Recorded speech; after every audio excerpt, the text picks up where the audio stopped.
Assalamualaikum warahmatullahi wabarakatuh. Alhamdulillahirabbil alamin. Hamdan na'imin hamdan syakirin hamdan yuafi ni'amahu wa yukafi'u mazidah. Allahumma shalli ala sayyidina Muhammad wa ala ali sayyidina Muhammad amma ba'du. Alhamdulillah bisa bertemu kembali dari mata kuliah Tafsir Manajemen Pendidikan, di mana pada kesempatan kali ini saya Setiawan Maulani akan memaparkan sedikit tentang materi motivasi perspektif tafsir Al-Quran, di mana dalam motivasi perspektif tafsir Al-Quran ini saya membuat dua rumusan masalah, yaitu yang pertama adalah pengertian dan hakikat motivasi, dan yang kedua yaitu konsep motivasi menurut tafsir Al-Quran. Berbicara tentang hakikat motivasi, bisa kita lihat yang pertama yaitu motivasi menurut bahasa, yang kedua yaitu motivasi menurut para ahli, yang ketiga proses motivasi, yang keempat motivasi kerja, dan yang kelima motivasi kerja dalam pendidikan. Kita masuk kepada motivasi menurut bahasa. Motivasi menurut bahasa adalah dorongan, atau dalam bahasa Arab ialah at-tashji, yang berarti dorongan yang mempengaruhi diri seseorang untuk melaksanakan sesuatu. Motivasi juga berasal dari bahasa Inggris, yakni motivation, yang berarti daya batin atau dorongan. Juga berasal dari bahasa Latin, yakni movere, yang berarti menggerakkan. Motivasi menurut para ahli. Nah, motivasi menurut para ahli dalam teori hierarki kebutuhan Abraham Maslow, teori X dan teori Y, Douglas McGregor, maupun teori motivasi kontemporer, mengartikan motivasi adalah alasan yang mendasari sebuah perbuatan yang dilakukan oleh seorang individu. Sedangkan menurut Wexley dan Yuki dalam Saifullah tahun 2014, mengartikan motivasi sebagai the process by which behavior is energized and directed, yang artinya proses menggerakkan agar bertindak energis. Terus, menurut J.P. Chaplin, motivasi adalah dorongan berbuat dan beraksi. Nah, sedangkan menurut proses motivasi, secara leksial, pengertian motivasi antara lain muncul dalam International Dictionary of Management, di mana dalam International Dictionary of Management ini, proses atau faktor yang menyebabkan seseorang melakukan suatu tindakan dengan cara-cara tertentu. Memotivasi maksudnya mendorong seseorang mengambil tindakan tertentu. Nah, proses motivasi terdiri dari pertama, identifikasi atau apresiasi kebutuhan yang tidak memuaskan. Yang kedua, menetapkan tujuan yang dapat memenuhi kepuasan. Dan yang ketiga yaitu menyelesaikan suatu tindakan yang dapat memberikan kepuasan. Terus masuk kepada motivasi kerja. Kalau tadi kita berbicara tentang motivasi secara umum, karena kenapa saya tidak membatasi tentang motivasi secara umum atau motivasi kerja saja, karena dalam judul makalahnya juga motivasi perspektif tafsir Al-Quran, berarti saya memilih mengambil secara umum, pengertian motivasi secara umum. Tapi sedikit saya ulas tentang motivasi kerja. Motivasi kerja terdiri dari dua kata, yaitu motivasi dan kerja. Motivasi itu sendiri berarti pemberian daya penggerak yang menciptakan kinerja seseorang agar lebih baik lagi, dan seringkali diartikan dengan istilah dorongan. Sedangkan kerja ialah kegiatan dalam melakukan sesuatu. Kerja adalah sejumlah aktivitas fisik dan mental untuk mengerjakan suatu pekerjaan. Jadi, motivasi kerja adalah kondisi yang berpengaruh membangkitkan, mengarahkan, dan memelihara perilaku yang berhubungan dengan lingkungan kerja. Kinerja tersebut bergantung pada situasi dan kondisi yang dihadapi individu. Dan yang terakhir dalam hakikat motivasi ialah motivasi kerja dalam pendidikan. Nah, motivasi kerja dalam pendidikan dan perspektif guru ialah kondisi yang membuat guru mempunyai kemauan atau kebutuhan untuk mencapai tujuan tertentu melalui pelaksanaan suatu tugas. Hal ini akan memberikan energi untuk bekerja dan mengarahkan segenap aktivitasnya selama bekerja dan menyebabkan seorang guru mengetahui adanya tujuan yang relevan antara tujuan organisasi dan mencapai tujuan pribadinya. Terus kita masuk kepada konsep motivasi menurut tafsir Al-Quran. Adapun konsep motivasi menurut tafsir Al-Quran, ada motivasi dalam perspektif tafsir Al-Quran, ada jenis motivasi dalam Islam, ada tafsir ayat-ayat motivasi, ada juga ayat-ayat motivasi kerja. Nah, kita masuk kepada motivasi dalam perspektif tafsir Al-Quran. Motivasi dalam perspektif tafsir Al-Quran, ada beberapa fungsi yang dapat memenuhi berbagai ragam kebutuhan manusia yang mencakup kebutuhan fisik, psikis, bahkan spiritual transendental. Adapun fungsi lainnya yang saling berkorelasi satu sama lain ialah menggerakkan, mengarahkan, menjaga, menopang, dan menyeleksi tingkah laku manusia.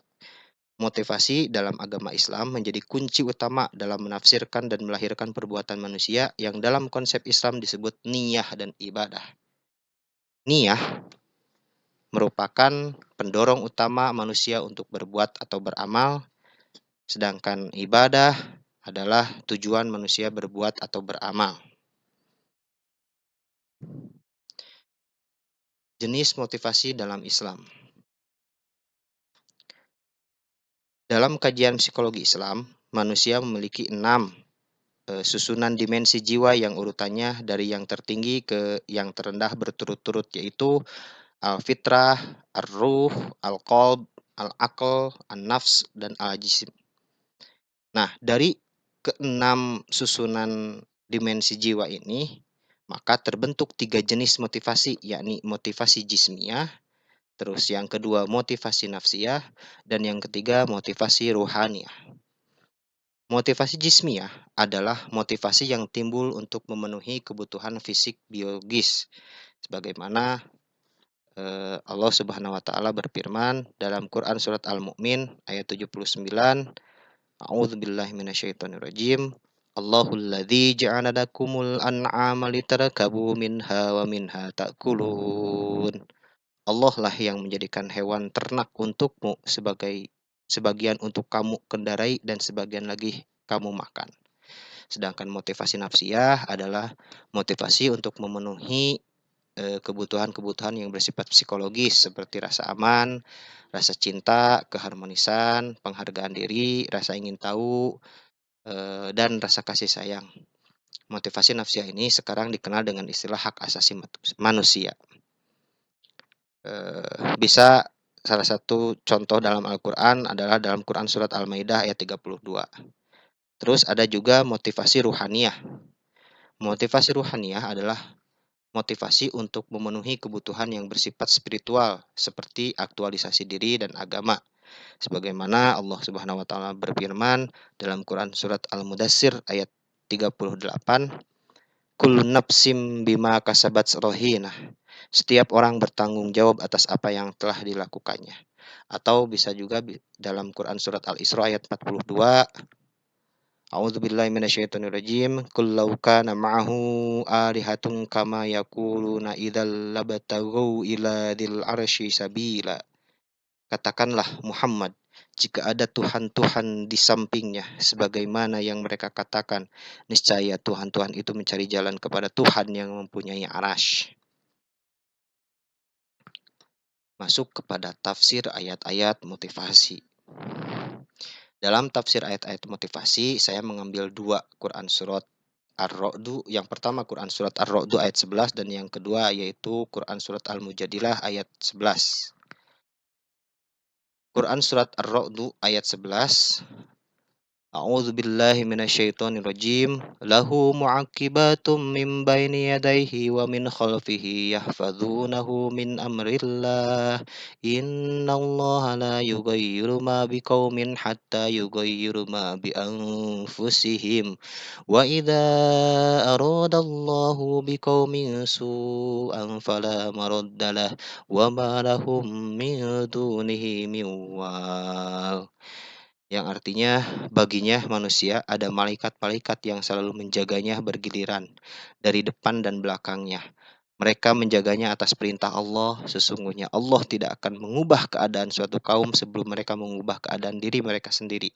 Dan apabila Allah menghendaki keburukan terhadap suatu kaum, maka tak ada yang dapat menolaknya dan tidak ada pelindung bagi mereka selain Dia. Nah, tafsir Quran surat Ar-Ra'd ayat 2 ini berdasarkan ayat di atas, Imam Mustafa Al-Maraghi, Ahmad Mustafa Al-Maraghi dalam tafsirnya Tafsir Al-Maraghi menyebutkan ada dua cara yang dapat ditempuh dalam melakukan perubahan yang positif.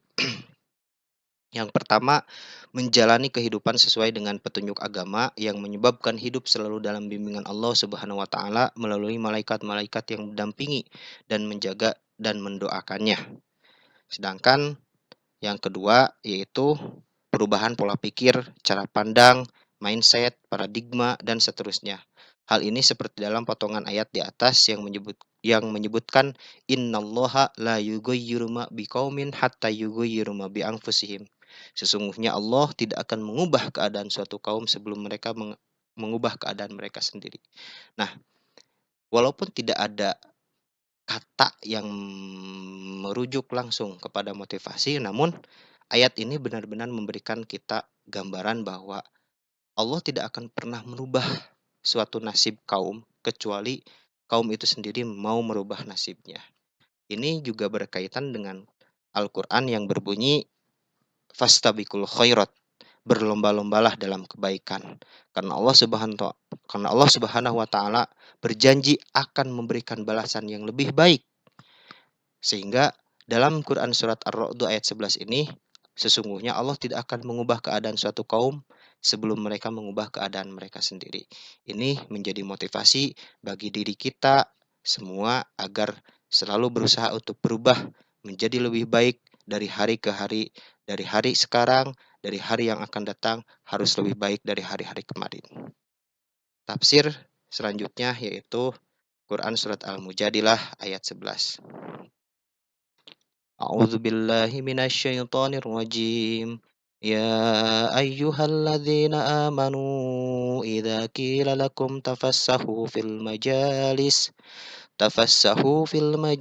فافسحوا يفسح الله لكم وإذا قيل انشزوا فانشزوا يرفع الله الذين آمنوا منكم والذين أوتوا العلم درجات والله بما تعملون خبير. Wahai orang-orang yang beriman, apabila dikatakan kepadamu, berilah kelapangan di dalam majelis-majelis, maka lapangkanlah. Niscaya Allah akan memberi kelapangan untukmu. Dan apabila dikatakan, berdirilah kamu, maka berdirilah. Niscaya Allah akan mengangkat derajat orang-orang yang beriman di antaramu dan orang-orang yang diberi ilmu pengetahuan beberapa derajat. Dan Allah Maha mengetahui apa yang kamu kerjakan. Menurut tafsirnya, menurut Imam Ahmad Mustafa Al-Maraghi dalam tafsir Al-Maraghi bahwasanya ayat ini mencakup pemberian kelapangan dalam menyampaikan segala macam kebaikan kepada kaum muslimin dan yang menyenangkannya. Dan Allah Subhanahu wa taala akan meninggikan derajat orang-orang mukmin dengan mengikuti perintah-perintahnya, khususnya orang-orang yang berilmu di antara mereka. Derajat-derajat yang banyak dalam hal pahala dan tingkat-tingkat keridhaan. Sedangkan Quraisy Shihab dalam tafsir Al-Misbahnya menyebut bahwa ayat 11 dari Quran surat Al-Mujadalah ini menjelaskan bahwa larangan berbisik yang diturunkan oleh ayat-ayat yang lalu merupakan salah satu tuntunan akhlak guna membina hubungan harmonis antar sesama. Berbisik di tengah orang lain mengeruhkan hubungan melalui pembicaraan itu. Ayat di atas merupakan tuntunan akhlak yang menyangkut perbuatan dalam majelis untuk menjalin harmonisasi dalam satu majelis. Selain itu, ayat di atas tidak menyebut secara tegas bahwa Allah akan meninggikan derajat orang berilmu, tetapi menegaskan bahwa mereka memiliki derajat-derajat, yakni derajat yang lebih tinggi daripada sekedar beriman. Tidak disebutnya kata meninggikan itu sebagai isyarat bahwa sebenarnya ilmu yang dimilikinya itulah yang berperan besar dalam ketinggian derajat yang diperolehnya, bukan akibat dari faktor di luar ilmu itu. Bahkan yang dimaksud walladzina utul ilma darajat adalah mereka yang beriman dan menghiasi diri mereka dengan pengetahuan. Ini berarti ayat di atas menjadi motivasi bagi kita sebagai manusia untuk meningkatkan keimanan secara terus-menerus dan juga meningkatkan ilmu dengan terus belajar dan mengamalkannya. Karena sesungguhnya Allah telah menjamin bagi orang-orang yang berilmu dan terus belajar bahwa akan ditinggikan derajatnya. Terus ada ayat-ayat motivasi kerja. Nah, sesungguhnya kalau kita melirik dari motivasi kerja, ada begitu banyak kata yang merujuk kepada pekerjaan di dalam Al-Quran. Kurang lebih ada sekitar 602 kata yang merujuk kepada kerjaan. Dalam ayat-ayat motivasi kerja ini, ada sekitar 22 kata amilu yang berarti bekerja, yang bisa kita lihat sebagian dalam Quran surat Al-Baqarah ayat 62, Quran surat An-Nahl ayat 97, dan Quran surat Al-Mu'min ayat 40. Terus ada sekitar 17 kata amal atau perbuatan yang bisa kita jumpai dalam surah Hud 46 dan surah Al-Fatir ayat 10. Ada juga 73 kata wa'amilu yang artinya mereka telah mengerjakan. Bisa kita lihat dalam Quran surat Al-Ahqaf ayat 19 dan Quran surat An-Nur ayat 55. Ada juga kata ta'malun dan ya'malun dalam Quran surat Al-Ahqaf ayat 90 dan Quran surat Hud ayat 92. Ada juga sekitar 330 kata amaluhum, amalun, a'maluka, amaluhu, amalikum, amalahum, amul, dan amullah yang bisa kita lihat dalam Quran surat Al-Kahfi ayat 102, Quran surat Yunus ayat 1, dan Quran surat Az-Zumar ayat 65. Juga ada 27 kata ya'mal, amilun, amilahu, ta'mal, a'malu, seperti bisa kita ketahui dalam Quran surat Al-Zalzalah ayat 7, Quran surat Yasin ayat 35, dan juga Quran surat Al-Ahzab ayat 31. Dan juga ada kata seperti sona'a, yasnaun, siru fil ardi, ibtagu fadilah, istabikul khairat.